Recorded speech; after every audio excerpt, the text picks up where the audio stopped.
Selamat malam, Pak Gunawan, beserta rekan-rekan sekalian. Saya Dimas Putri Pratiwi ingin mempresentasikan judul proposal tesis saya yaitu implementasi blockchain untuk sistem logistik di PT XYZ, peluang, tantangan, solusi, dan masalah.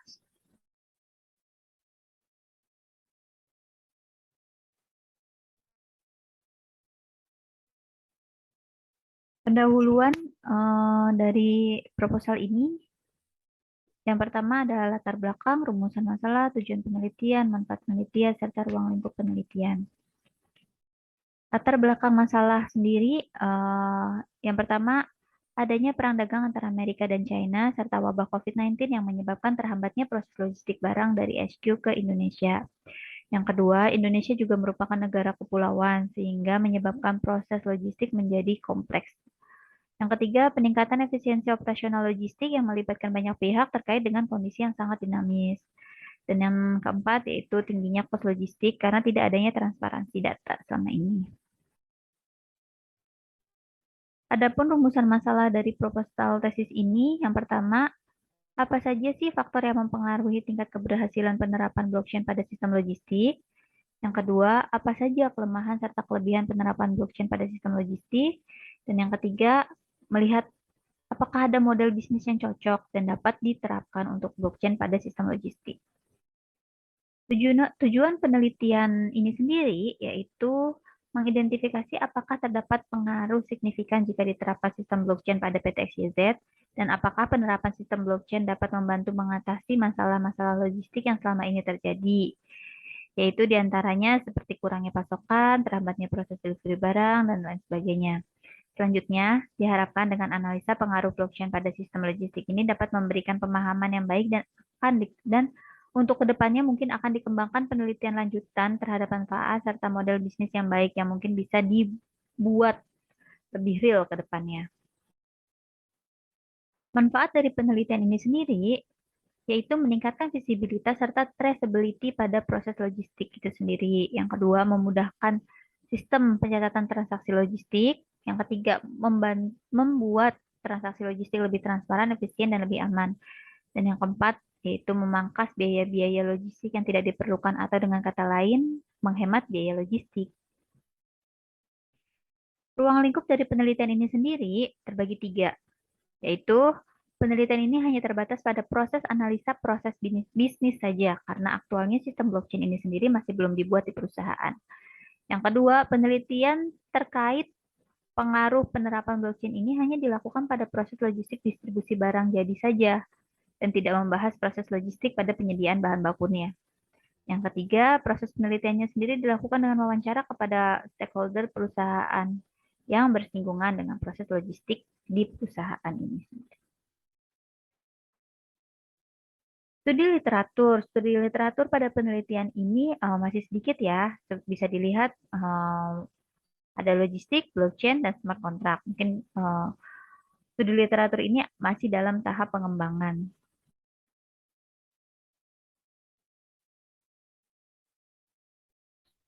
Logistik adalah manajemen aliran perpindahan barang dari suatu titik asal yang berakhir pada titik konsumsi untuk memenuhi permintaan tertentu. Contohnya, tertuju pada konsumen ataupun perusahaan-perusahaan.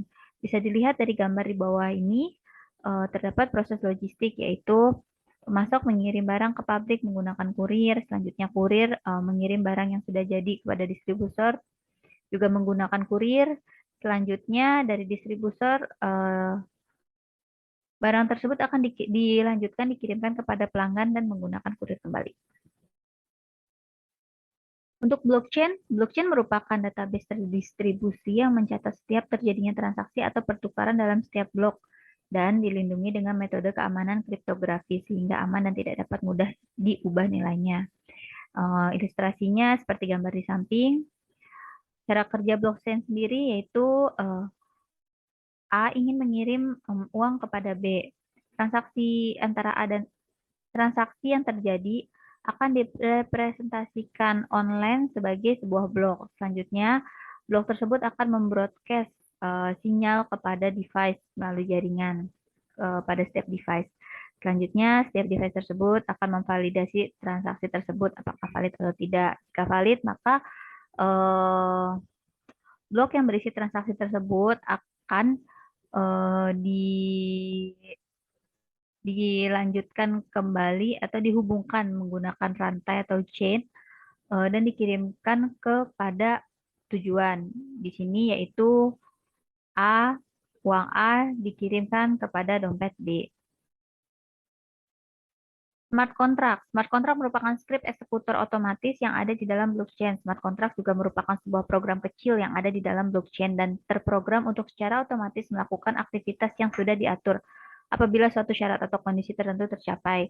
Di sini juga ilustrasinya ketika ada device 1 dan device 2 ingin berhubungan. Nah, device 1 dan device 2 ini menggunakan perantara yang disebut dengan smart contract. Smart contract akan mencatat semua kegiatan transaksi tersebut yang dimasukkan ke dalam sebuah data transaksi. Selanjutnya data transaksi tersebut akan dimasukkan ke dalam blok-blok dan blok-blok tersebut akan digabungkan menggunakan rantai sehingga device A dapat berhubungan dengan device B menggunakan sistem blockchain itu sendiri. Untuk metode penelitian di sini terdapat kerangka teori, hipotesis, pengukuran variabel, pengumpulan data, serta analisis data. Kerangka teori di sini pertama kali yaitu dilakukan identifikasi masalah, selanjutnya dilakukan literatur review, kemudian dilakukan penentuan metode penelitian, selanjutnya dibuat sebuah draft pertanyaan wawancara. Setelah draft tersebut jadi, maka dilakukan wawancara secara tatap muka. Selanjutnya dilakukan dokumentasi dan proses analisis hasil wawancara. Dan yang terakhir adalah penarikan kesimpulan dari hasil wawancara tersebut. Hipotesis dari penelitian ini sendiri terbagi 3, yaitu dalam penerapan teknologi blockchain pada proses manajemen logistik, apakah dapat membantu meminimalisir logistik cost?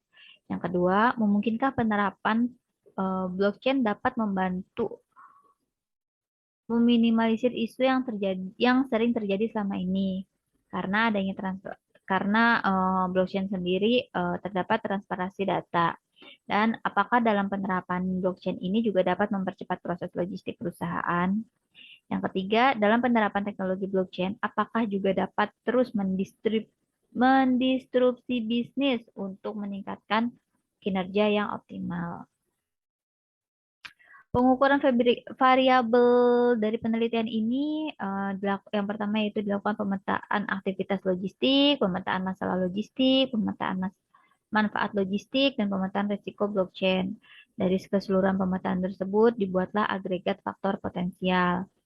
Setelah dibuat agregat faktor potensial akan dipecah lagi yaitu dilakukan identifikasi peluang, tantangan, solusi, serta masalah. Setelah dilakukan identifikasi, dibuatlah list identifikasi faktor keberhasilan dan kegagalan. Setelah semua list tersebut dibuat, selanjutnya yaitu dilakukan perancangan model blockchain itu sendiri. Proses pengumpulan data pada penelitian ini terbagi 3, yaitu observasi, interview, dan dokumentasi. Observasi ini penelitian melakukan observasi partisipasi pada aktivitas logistik perusahaan. Metode ini juga digunakan untuk mendapatkan data mengenai seluruh kegiatan logistik perusahaan. Observasi dilakukan dengan mengamati secara langsung ke objek penelitian dengan tujuan untuk memperoleh gambaran yang mendetail dalam rangka memperoleh data yang akurat sehingga akan tercapai suatu pembahasan dalam penelitian. Yang kedua, dilakukan interview atau wawancara. Wawancara mendalam yang dilakukan pada penelitian ini dimaksudkan untuk memperoleh keterangan tujuan penelitian dengan dilakukan tanya jawab secara tatap muka langsung antara pewawancara dan informan itu sendiri yang mengacu pada sebuah list pertanyaan serta metode wawancara. Berkaitan dengan penelitian kualitatif, maka peneliti menentukan informan dalam proses wawancara ini. Diharapkan informan tersebut sesuai dengan kriteria, yaitu informan tidak hanya sekedar tahu dan dapat memberikan informasi, tetapi juga telah berkecimpung dan secara sungguh-sungguh menghayati akibat dari keterlibatan informan itu sendiri ke dalam proses logistik perusahaan. Dan yang ketiga adalah proses dokumentasi. Proses dokumentasi yaitu teknik pengumpulan data dengan menghimpun dan menganalisis dokumen-dokumen, baik dokumen yang berbentuk tulisan, gambar, dan karya-karya dari seseorang. Dokumentasi juga dilakukan dengan menelaah dokumen-dokumen yang berkaitan dengan penelitian termasuk sumber-sumber sekunder. Dan yang terakhir adalah analisis data. Analisis data ini terbagi tiga, yaitu ada reduksi data, penyajian data, dan penarikan kesimpulan atau verifikasi. Reduksi data di sini dilakukan dengan cara mengumpulkan data-data yang ada di lapangan baik melalui observasi, wawancara, maupun dokumentasi, kemudian dipilih yang penting, dikategorikan, dan membuang yang tidak dipakai. Reduksi data yang dipilih juga berdasarkan proses pemilihan jawaban yang berkaitan dengan rumusan masalah dan variabel serta pengubahan data kasar dari catatan tertulis yang dihasilkan dari lapangan informasi yang diperoleh dari peneliti. Yang kedua adalah penyajian data. Penelitian dilakukan dengan mengkategorikan data yang telah terkumpul dalam bentuk uraian singkat, bagan, hubungan antara kategori dan sejenisnya supaya mudah dipahami. Dalam analisis dan dalam menentukan langkah berikutnya.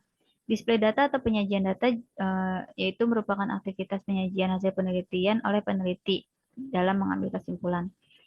Yang terakhir yaitu adalah penarikan kesimpulan atau verifikasi. Penarikan kesimpulan juga merupakan sebuah aktivitas dalam merumuskan berdasarkan aktivitas sebelumnya. Kesimpulan ini juga bisa berubah kesimpulan awal maupun kesimpulan final. Ya, sekian presentasi proposal tesis saya kali ini. Apabila ada masukan dan saran, saya sangat berterima kasih karena proposal ini juga masih dalam tahap pengembangan dan masih dalam tahap perbaikan. Terima kasih Pak Gunawan dan rekan-rekan. Selamat malam.